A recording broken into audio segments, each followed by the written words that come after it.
Leandro de Rose, gracias por estar en la tarde de QM Noticias. ¿Cómo te va? ¿Cómo andan, chicos? ¿Bien? Bien, a ver, en lo mediático o en lo más popular, conocido por tu vinculación a Estudiantes, hoy a la espera de una nueva oportunidad con un cuerpo técnico del fútbol argentino con el que has trabajado para ocupar un cargo en la primera división del fútbol argentino y un equipo de la provincia de Buenos Aires. Pero de fondo toda esta carrera impresionante que tiene mucho sustento, digo, hay muchos profes, hay muchos preparadores, pero en definitiva los que llegan a estos lugares, entre comillas, que se entiendan, ¿no? De elite, por la propia competencia que se da, son pocos. Y te ha llegado y a temprana edad. La verdad que sí, o sea, me considero un afortunado.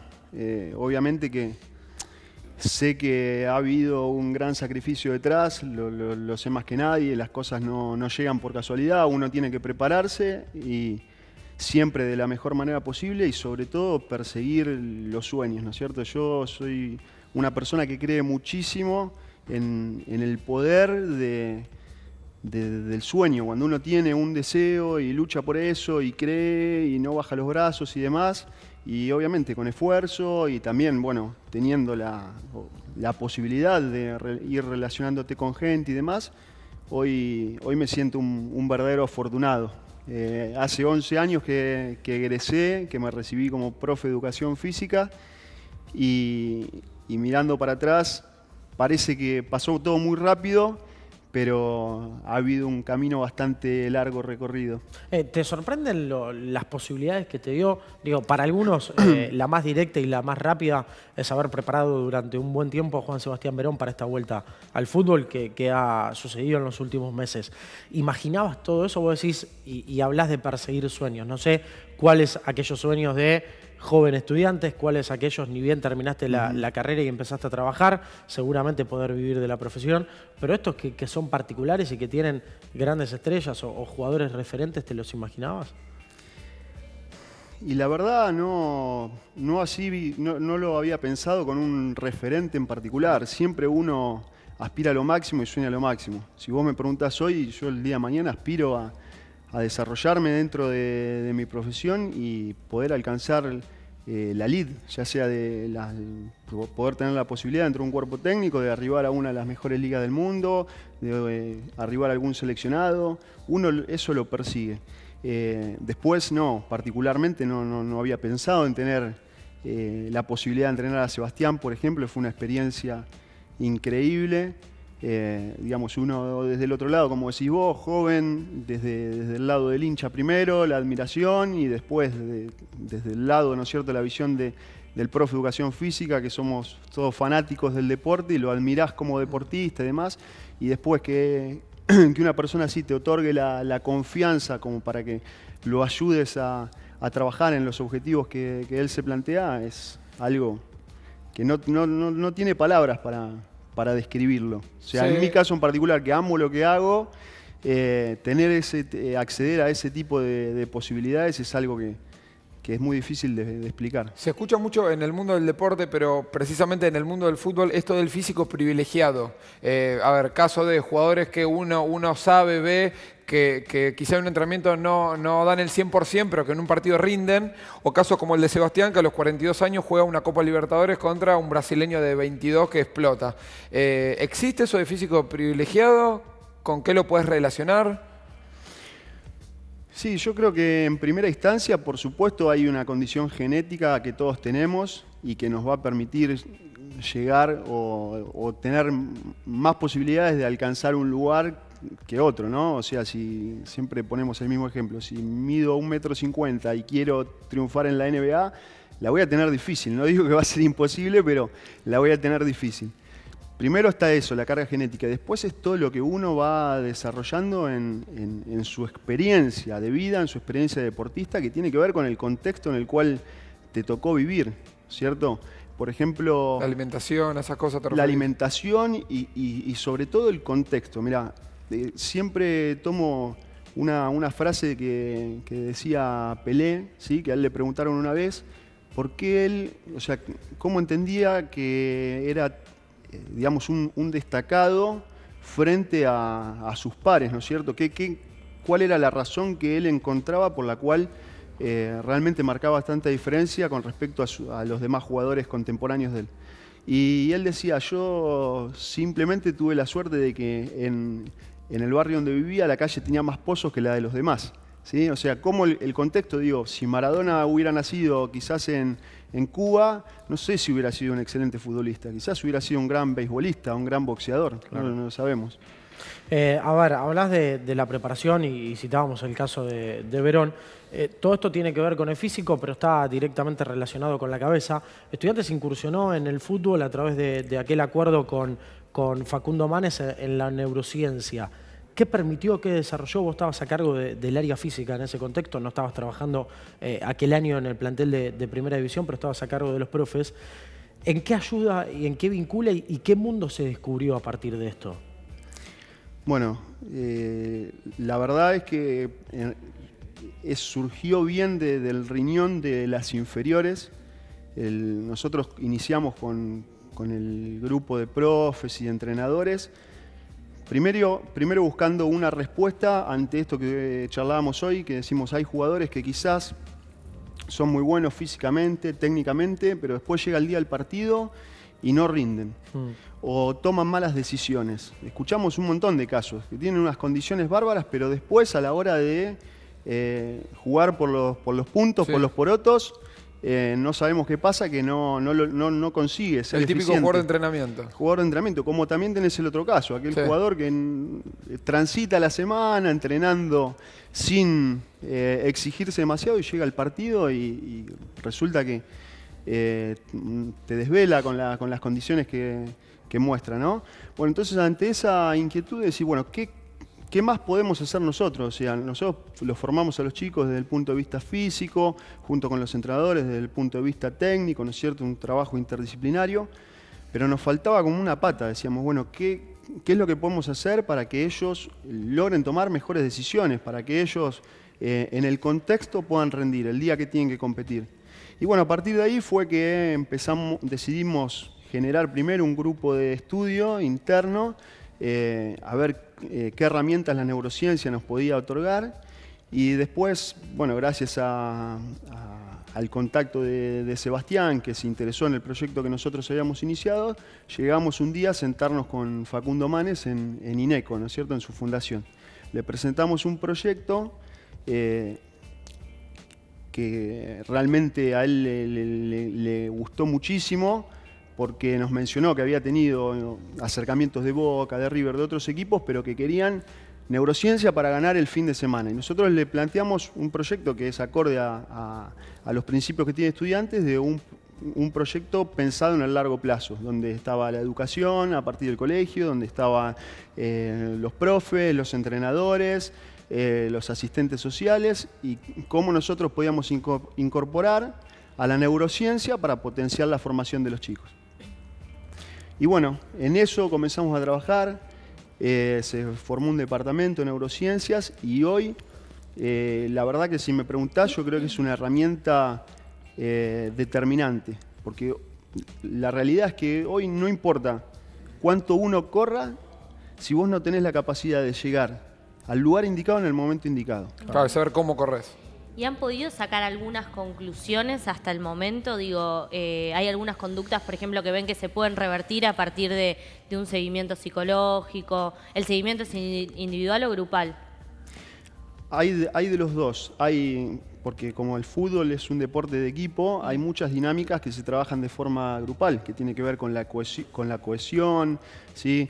El sentido de pertenencia y todas las características vinculares son muy importantes. Pero después también está lo individual, o sea, cómo gestionar las emociones. O sea, si yo di los 2 primeros pases, los di mal, ¿cómo hago para que mi cabeza no se quede anclada en ese pensamiento que es negativo y que me condiciona, me perturba, para poder revertir la situación y la tercera pelota darla bien? Claro, ¿no? Y ahí cada caso es según la persona, porque entiendo que el sistema psicológico o neuronal de cada persona es particular y en la cancha cada uno debe tener sus conductas, más allá de sus capacidades físicas. De hecho, ¿no? hay una frase de Facundo Manes que dice que lo mejor que tiene Messi no son las piernas, sino la mente, que es la que le da las órdenes a las piernas. Claro.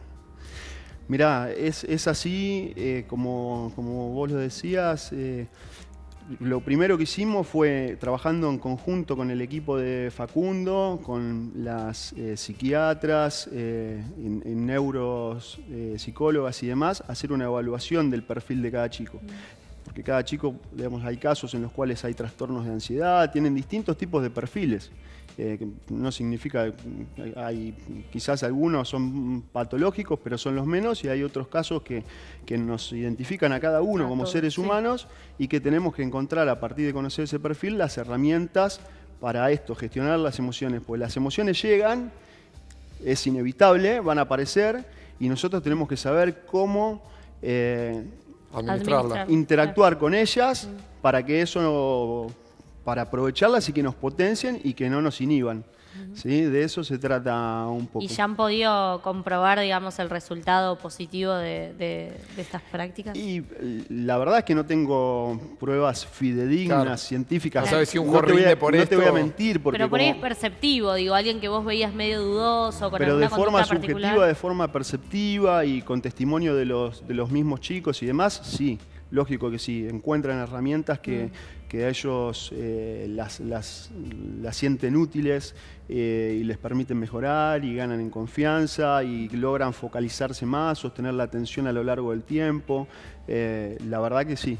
¿Este trabajo es pionero a través del fútbol para aplicar en otros deportes o algún otro deporte ya venía trabajando de la mano de estos desarrollos? Mirá, la verdad es que yo estoy muy inmerso en el mundo la esfera del fútbol, pero sí tengo conocimiento que hay otros deportes, no te sé decir con precisión, pero sé que en el rugby seguramente, en el tenis también, sí, el tenis, sí. Se viene trabajando hace tiempo. Lo que sí también hay distintos tipos de enfoques. Hay como dos corrientes. Una corriente que es mucho más cognitivista y que parte de pensar de que el cerebro gobierna todo. Y hay otra corriente que se llama ecológica, que en realidad lo que plantea es que no hay una relación jerárquica, sino que hay una relación cíclica entre el cerebro, el movimiento, las emociones, el movimiento y las percepciones. Muchas veces nuestra capacidad para decidir surge a partir de una emoción o de una percepción. En realidad lo que hago como jugador, o lo que hace el jugador en el campo es percibe posibilidades de acción. Y quizás al minuto 15 de juego, para el mismo jugador las posibilidades de acción en una situación igual eran X, y al minuto 90 ya no son las mismas. Claro. Entonces, bueno, este enfoque lo que plantea justamente es entrenarlo, pero en el contexto específico. Aprender a leer los mensajes corporales para poder comunicarte sin hablar, que eso es muy importante en el juego, engañar con contramensajes al rival y después, bueno, no trabajar sobre los automatismos en el movimiento. Antes se creía que el cerebro gobernaba todo y que teníamos que almacenar patrones de movimiento en la cabeza y después, digamos, se concebía al jugador o al sujeto como una máquina. Le poníamos un poquito la parte física, un poquito la parte técnica, lo mandábamos al psicólogo, listo, venía el fin de semana y era un fenómeno. O bueno, ya trabajé todo a nivel grupal, la máquina está aceitada, el equipo juega de memoria, era muy común escuchar ese tipo de frases. Bueno, hoy el entrenamiento viene por otro lado, viene con no tanto... no se busca tanto que el jugador repita hasta automatizar algo de forma mecánica, sino que lo que se busca es perturbarlo a partir de distintos tipos de condicionantes y de estimulaciones. Para que se adapte y pueda resolver. Porque seguramente pueda aparecer una situación nueva que nunca vivió y de esta manera la va a poder resolver. Si solo trabaja automatismos, no va a tener la habilidad para salir de ese problema. Yo quiero que me saques una duda que se me plantea en cada pretemporada o cada vez que me toca ir a un entrenamiento, que obviamente vos me vas a decir por qué, algo que para mí está mal, que hacen muchos preparadores físicos, que ¿por qué los jugadores de 35, por qué un delantero de 35 años hace generalmente el mismo ejercicio de un entrenamiento que un delantero de 19? Teniendo en cuenta que son diferentes edades, diferentes posiciones, uno es más rápido, otro es más gordito, uno es más alto, uno es más bajo. Es muy complicado hacer una tarea específica para cada puesto, para cada estatura, ¿o por qué? No, está muy buena la pregunta, y es una buena observación. La verdad es que cada vez sucede menos. O sea, la complejidad que tiene el fútbol, como todo deporte colectivo, es que, como vos bien lo dijiste, somos todos distintos, heterogéneos en un montón de aspectos, y tenemos que entrenar todos para un mismo objetivo. Entonces, el entrenamiento debiera ser lo más personalizado posible. Antes era, digamos, más común encontrarse con lo que vos decís, porque se entrenaba lo físico por un lado y después la parte técnica, táctica por otro. Hoy se trabaja de forma interdisciplinaria. De la pretemporada arranca del día 1 con el elemento de juego. Entonces, y normalmente se tiende a que el 9 entrene de 9, el lateral derecho entrene de lateral derecho, desde las tareas más simples, más sectoriales, hasta las más colectivas. En entrenar eso de forma específica, de forma ecológica, como diría esta corriente, lo que te va a dar es que cada uno resuelva en base a sus aptitudes y a sus capacidades, ¿no es cierto? O sea, quizás tenés, siempre pongo el caso de Ortigosa, un jugador que a priori, desde una percepción simplemente, porque no he tenido la posibilidad de trabajar con él, que físicamente no parecería estar en un estándar de máxima aptitud. No lo ves haciendo 12 pasadas de 400, Ortigosa. Claro, no, la verdad es que no lo veo y tampoco lo concibo, o sea, no lo considero que sea algo importante para él, y sin embargo logra ser súper eficaz, porque es muy eficiente en la percepción, en la capacidad de toma de decisiones, y eso hace que fortalezca al equipo, ¿no es cierto? Entonces, en estos trabajos que te digo, donde ya se trabaja más desde el juego y no tanto separado lo físico de las variables técnicas o tácticas, la carga se discrimina. O sea, hay jugadores que con evaluaciones de GPS, eso sí lo podemos corroborar, que hay determinados puestos en los cuales en los entrenamientos tienen más recorridos y más intensidades con aceleraciones, desaceleraciones y demás, y otros menos. Y a veces nosotros los profes, a partir de los datos de los GPS, después ajustamos, ¿sí?, algún desequilibrio de cargas que creamos que la tarea no alcanzó un estándar de carga que estábamos buscando. ¿Todo esto lo desarrollás y lo potenciás también en tu centro de entrenamiento de alto rendimiento o no? Sí, digamos, fue la motivación, es mi móvil en esta etapa. Yo digo que siempre uno va evolucionando y cambiando. Año a año un cambio le generás a tu manera de entrenar. Porque la ciencia del entrenamiento evoluciona, el conocimiento del cerebro evoluciona. Digo, antes trabajábamos sobre lo metabólico, después sobre lo coordinativo, lo neuromuscular, y hoy ya sabemos que también necesitamos involucrar a los sentidos y a las emociones. Entonces, bueno, hoy creo que es el camino por donde se está desarrollando el rendimiento, hay que transitarlo. Los congresos más importantes a nivel internacional están enfocados en este tema. Yo, gracias a Dios, tengo la posibilidad de asistir ahora en octubre a un congreso que hay en Barcelona, en el Camp Nou, que es sobre sistemas complejos aplicados al deporte. Y el centro de entrenamiento... Bueno, has estado en Holanda, ¿no? También. Sí, la verdad que, bueno, como te dije al inicio, soy un agradecido y miro para atrás y he tenido la posibilidad de conocer, porque una cosa es lo que uno puede leer, lo que puede acceder en los papers, en un libro y demás, y otra es estar en vivo. He tenido la posibilidad de estar en el Ajax, en el Benfica, bueno, en el Barça, en el Hamburgo de Alemania, y todos esos intercambios con los profesionales y la posibilidad de ver los entrenamientos realmente te generan incertidumbres y te hacen ir evolucionando en tu idea también. Yo creo mucho en el intercambio. Así que de todos esos lugares donde estuve, generé nexos y estoy en constante interacción con gente.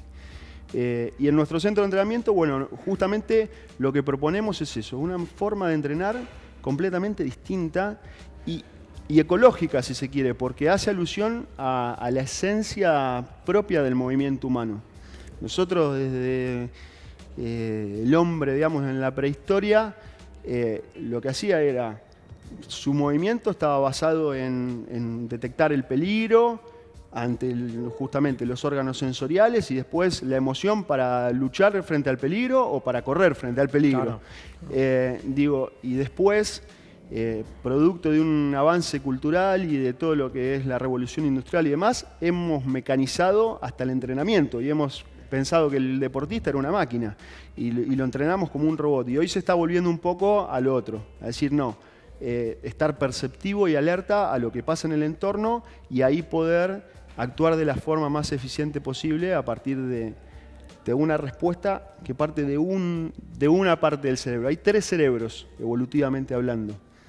El cerebro, el más joven, el más actual, es el neocórtex, y es el que te permite tomar una decisión desde un razonamiento lógico. Bueno, ese en el deporte interviene muy poco. En realidad se piensa que el que más preponderancia tiene es el cerebro límbico, que es el cerebro emocional. No solo en el deporte, cuando vos vas a comprar una ropa, seguramente vos la comprás por un impulso. Claro. No analizás, y este pantalón en realidad tiene un mejor corte que este, o la tela es mejor. Bueno, imagínate en el fútbol donde tenés milésimas de segundo para resolver. Son tus emociones las que te hacen resolver y después tu cerebro le da una explicación a lo que hiciste. Sí, seguramente se pueda comprobar que en una misma situación de juego, según la emoción, las respuestas o las decisiones son distintas. Claro. Tal cual. Y ahí queda comprobado, ¿no? Tal como cual. En la vida. Es así, es así. ¿Continuás trabajando con Nelson Vivas? Sí. Continuamos con Nelson y con gran parte del equipo de trabajo. Que han conformado. Sí, sí. Una alegría.